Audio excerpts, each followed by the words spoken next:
Samuel. I'm 16. I've been in forage for 8 years. Today I'm doing my presentation on the evolution of the animal that today we call the horse. So the topics I will be covering in my presentation.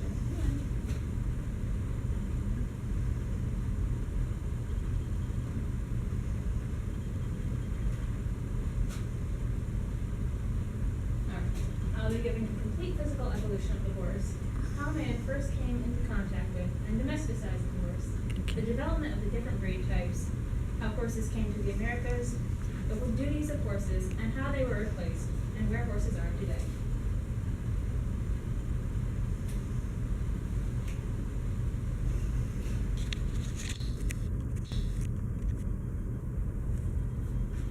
Okay, so it all started 58 million years ago with Eohippus. Eohippus means dawn horse. Eos comes from the Greek word dawn. Hippus comes from the Greek word hippos, meaning horse.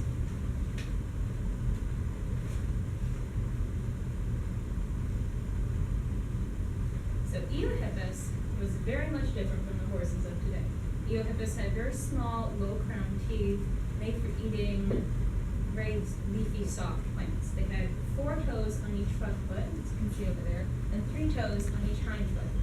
No hooves at this point, they had paws. So Eohippus was about the size of a fox, very small, and its color usually adapted to camouflage itself to its home terrain, as they had no protection because their only defense was to run. And horses today keep that same instinct. They get scared of something, they'll turn around and run.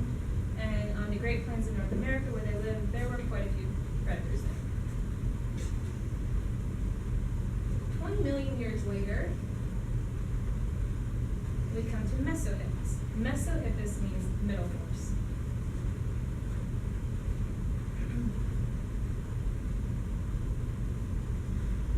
So Mesohippus still had small, low-crowned teeth, but now they had 3 toes on each foot. The 4th toe on the front foot is now reduced to a splint bone.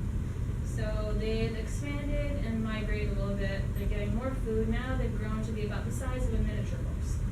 They're still a foraging animal. They're still on the Great Plains.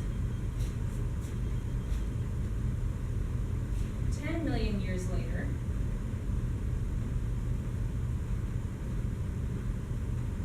Mesohippus evolved into Merychippus. Merychippus means ruminant horse. And when you think of ruminant horses, or ruminant animals nowadays, you think like cows or sheep or something that we commonly say ruminants have 4 stomachs, which is not true.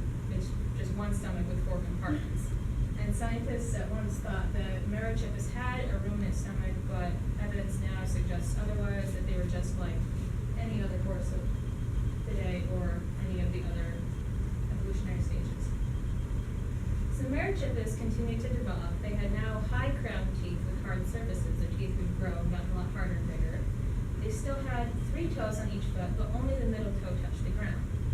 They are getting bigger as they migrate and expand. They're about the size of a Shetland pony. Now, Merychippus was now primarily a grass eater, and the Great Plains had a lot of grass, so that was good for them. And if you're noticing the hippus, all the hippus that comes up, hippus, as I said, comes from the Greek word hippos, meaning horse, and then if anyone's ever done hippology, logos means Greek for study. So hippology literally means then study of the horse.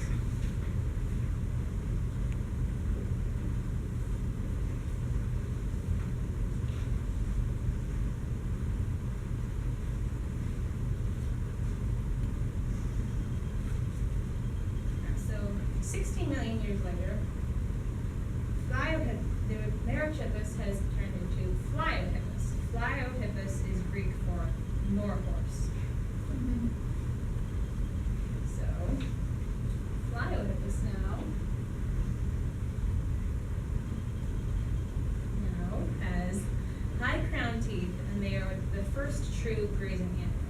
They are the first single-toed horse. The other toes have been reduced to splint bones, which unfortunately you cannot see in that picture. They're grown, now they're about the size of the average pony. They still live in North America, but by now they're starting to migrate up into Canada and places like that. So 15 million years later, brings us to the final categorized stage of horse development. It brings us to equus. Equus comes from the Roman word and also Greek before that meaning horse. Now this equus right here is Przewalski's horse. Przewalski's horses are commonly considered to be the link between the dawn horse and modern horses. Przewalski's horses are commonly pony-sized and they're always this dun color, which is usually considered to be like a primitive color. So Przewalski's horse lives in Russia and Mongolia. They're genetically a little bit different than your regular horse. They have 66 chromosomes instead of 64. But the really special thing about the Przewalski's horse is ever since it evolved into Equus, it has not changed. So right there is that's your original Equus. So Equus spelling, the Equus has high, hard crown teeth. Equus is a grazing animal. So Equus has one toe on each foot called a hoof. The other toes have either disappeared completely or been reduced to splint bones. The original Equus was about the size of a large pony, and it spread all over the North American continent.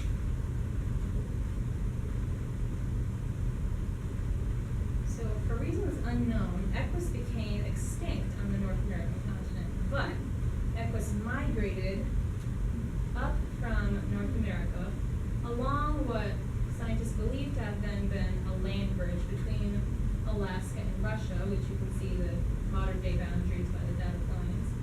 They believe there's a land bridge there where now is the Bering Strait. So over Equus went. And so now Equus is over in Europe and Asia and all the places are. So the earliest known horse-man interaction that we know of comes from the Stone Age. The earliest evidence we have is where there were bones of thousands of horses found outside a cave in France. Now, man didn't domesticate the horse, he hunted the horse and ate it for food, unfortunately, just like he did any other big game animal. This drawing is on a wall in a cave in France that shows man hunting the horse. So it wasn't until about 4000 BC, possibly simultaneously in Ukraine, Western Europe, and Central Asia, when man first domesticated the horse. So when man first domesticated the horse, it's believed that he domesticated him, but he still used the horse as a source of food until they figured out, like, wow, hey, this is cool. We can use the horse for other things. They could use him for transportation. Even though they usually didn't ride the horse, they used him to pull chariots or other such carts. But they did use the horse to carry loads. So they found out that the horse could be a work animal. We can get transportation a whole lot further and faster than we ever could before. And so you started seeing more and more people coming into contact with horses and keeping them.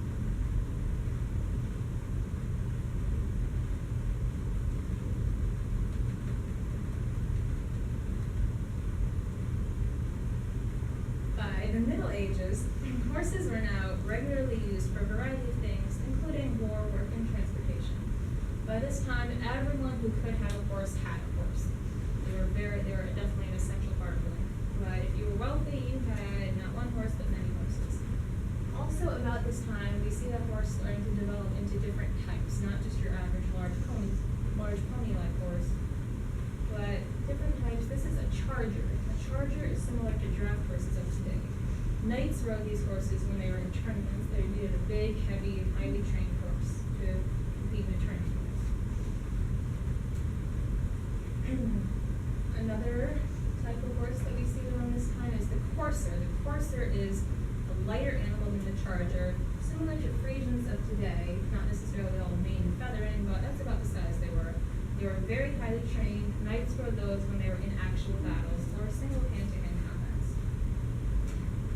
Another type that we see, lighter still than the courser, was the palfrey. The palfrey is similar to warm bloods or your average saddle horses of today. They had very smooth gaits, and this is the horse that you'd take if you just had to ride around town, basically. So knights rode those when they were not in battle, as did ladies and squires. So that's the horses in the Western world. Now we come to the Eastern world. In the Middle East, a much smaller, lighter, and more high-spirited horse is being developed. And these are the Arabians. Smallness and lightness was no problem for the Arabs because they never wore any armor when they went into battle. So they could have the small So they treated their horses like members of the family. The horse would a lot of times sleep inside their tent with them, with their owner. They would never sell their horses. The horse would start to act like a watchdog or something. It loved people very much, and so Arabs are still usually today pretty personable. By the early 1500s,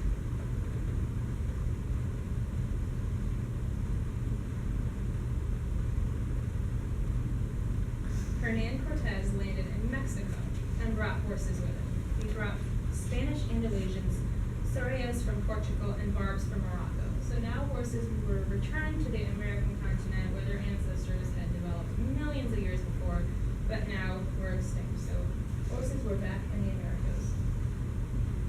The Spanish continued to import more horses. Some escaped, some were stolen, some let loose. At any rate, wild herds began to appear. We call these herds of mustangs. Mustang comes from the Spanish word mustania, meaning stray or ownerless horse. So, when the Spanish first brought these horses, the Indians had never seen anything like it before. Obviously, the horse having been extinct there for millions of years. At first, they thought the Spanish and the horses were some sort of two-headed god thing. Then they figured out that wasn't real. So, then, if they started to catch them in the wild, at first they ate them, again, for horses, but then they figured out that they could use the horses too. So they either catch them in the wild or steal them from the Spanish, whichever was easier. Then they figured out how to ride them. They didn't usually use them to pull things, they rode them. So they found out that they could, much easier for them to hunt big game animals like buffalo. They could, again, have the same transportation benefits. They could get further places much easier, and so on. The Indians valued their horses just like the Arabs did. They would often have their horses tied to them when they slept at night to prevent the horses from being stolen. They used them in religious ceremonies. Indians even used horses as a currency. So that's how much the Indians valued their horses. So later on in time, with the invention of gunpowder, all around the globe, knights in shining armor and other such animals and teams like that, they became obsolete. And the mounted cavalry cannon. So this was your new. This was how you conducted war. You had guys mounted on horses with guns. As always, horses had to help mankind earn his living. They were still working all over the world, helping man with his life. Horses out west. So horses were a necessity for anyone in the New World. If man didn't have horses in the New World, their move across the country would have been greatly slowed down. So, especially for the working cowboy out west, horses were absolutely indispensable. He used them every day to rope and herd cattle, as well as for his everyday transportation. So now we have, years later,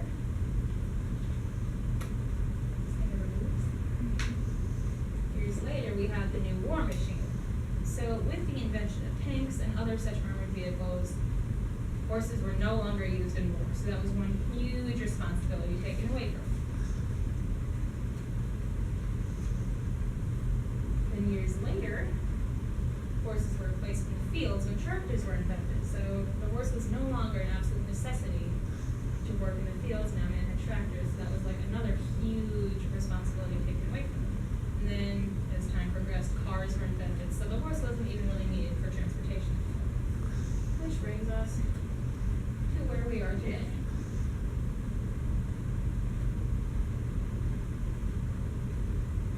So basically horses went from being a necessity to a luxury. Today horses are mainly used for recreation. They're athletes in a huge variety of sports.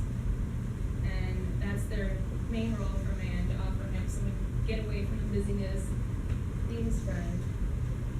Today there are over 350 breeds worldwide, approximately 9.2 million horses in the U.S., and an estimated 58 million world horse population.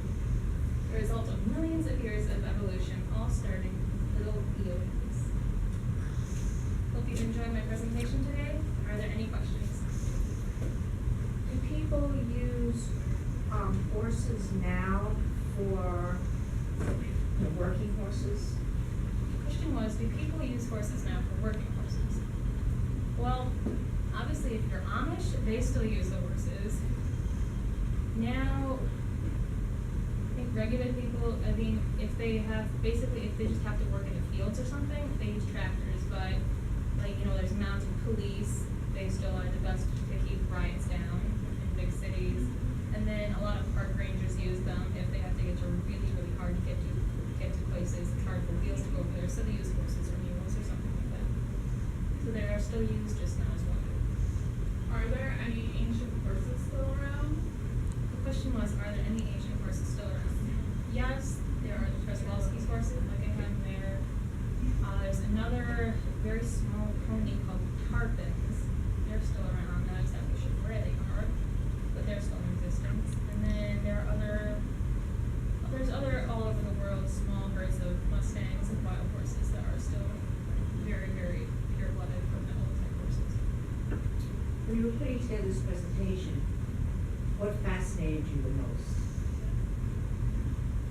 Question was, when I was putting together this presentation, what fascinated me the most?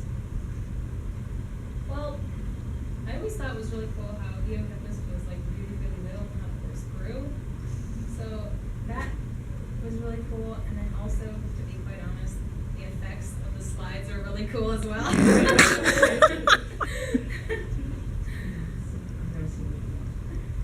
You know why the name of the horse went from like Meso or something hippo to like equus? Like without the hippo in the name? The question was, do I know why they went from something with the name of Hippus to Equus? I'm not exactly sure why, other than Equus just means horse, whereas Hippus means horse, and then the prefix means something describing horse. So Equus just meaning horse, they use that for just the final stage of development. Like this is what you ended up with, this is it. I think that's pretty much what I'm saying. Okay, so I have one more question. Do you think horses will continue to evolve? And if so, how do you think they'll evolve?